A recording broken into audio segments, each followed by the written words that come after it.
முக்கிய செய்தி: என்னை கொலை செய்ய வந்தாலும் மன்னிப்பேன், கட்சிக்கு துரோகம் செய்பவர்களை மன்னிக்க மாட்டேன் என துரைமுருகன் தெரிவித்திருக்கிறார்.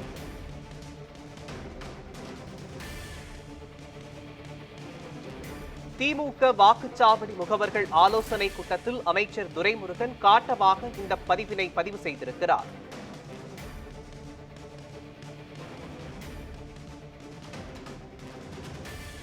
கட்சிக்காரர்கள் ஒவ்வொருவரையும் நான் கண்காணித்துக் கொண்டுதான் வருகிறேன் எனவும் துரைமுருகன் தெரிவித்திருக்கிறார்.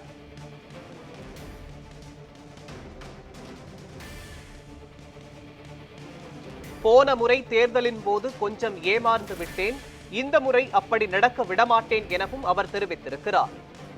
முக்கிய செய்தியாக பார்த்து வருகிறோம்.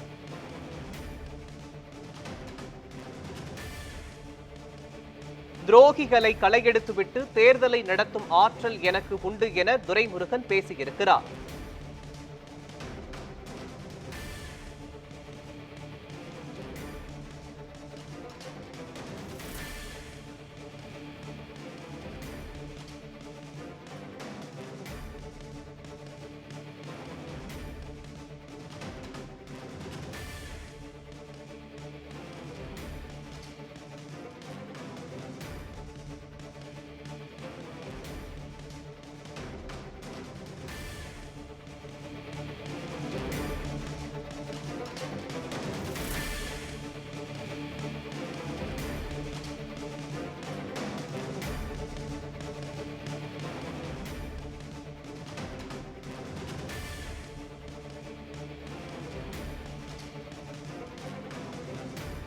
என்னை கொலை செய்ய வந்தாலும் மன்னிப்பேன், கட்சிக்கு துரோகம் செய்பவர்களை மன்னிக்க மாட்டேன் என துரைமுருகன் பேசியிருக்கிறார்.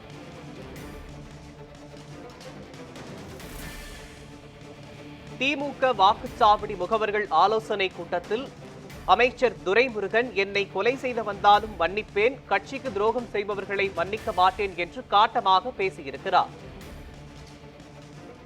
கட்சிக்காரர்கள் ஒவ்வொருவரையும் நான் கண்காணித்துக் கொண்டுதான் வருகிறேன் எனவும் அவர் தெரிவித்திருக்கிறார்.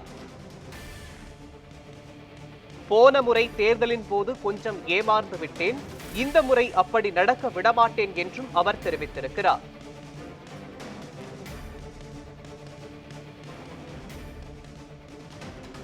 துரோகிகளை களையெடுத்துவிட்டு தேர்தலை நடத்தும் ஆற்றல் எனக்கு உண்டு என துரைமுருகன் பேசியிருக்கிறார். இது குறித்தான விவரங்களை வழங்குவதற்காக நமது செய்தியாளர் சாமுவேல் எபினேசர் இணைப்பில் இணைக்கிறார். சாமுவேல் எபினேசர், இது தொடர்பான விவரங்களை பதிவு பண்ணுங்க. மோகன், இன்று வேலூர் மாவட்டம் காட்பாடி சட்டமன்ற தொகுதிக்கு உட்பட்ட வாக்குச்சாவடி முகவர்கள் ஆலோசனை கூட்டம் இன்று காட்பாடியில் உள்ள ஒரு தனியார் திருமண மண்டபத்தில் நடைபெற்றது. இந்த கூட்டத்தில் திமுக பொதுச் செயலாளர், காட்பாடி சட்டமன்ற உறுப்பினரும் அமைச்சருமான துரைமுருகன் கலந்து கொண்டு பல்வேறு ஆலோசனைகளை வழங்கினார். அப்பொழுது அவர் பேசிய அமைச்சர் துரைமுருகன், காட்பாடி அதாவது கட்சிக்காரர்கள் ஒவ்வொருவரையும் நான் கண்காணித்துக் கொண்டுதான் வருகிறேன் என்றும் அவர் தெரிவித்திருந்தார். இது மட்டுமல்லாமல் என்னை கொலை செய்ய வந்தாலும் நான் மன்னிப்பேன், ஆனால் கட்சிக்கு துரோகம் செய்யும் துரோகிகளை ஒருபோதும் நான் மன்னிக்க மாட்டேன் என்று துரைமுருகன் பேசிய சம்பவம் தற்பொழுது பெரும் பரபரப்பை ஏற்படுத்தியிருக்கிறது.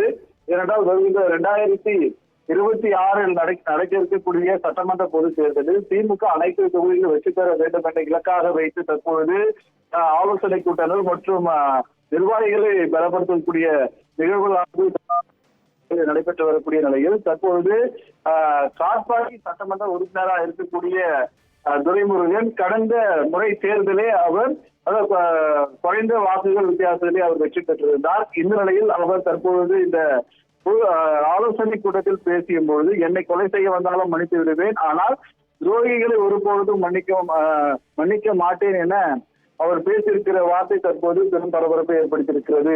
மோகன், விவரங்களுக்கு நன்றி சாமுவேல் எபினேசர்.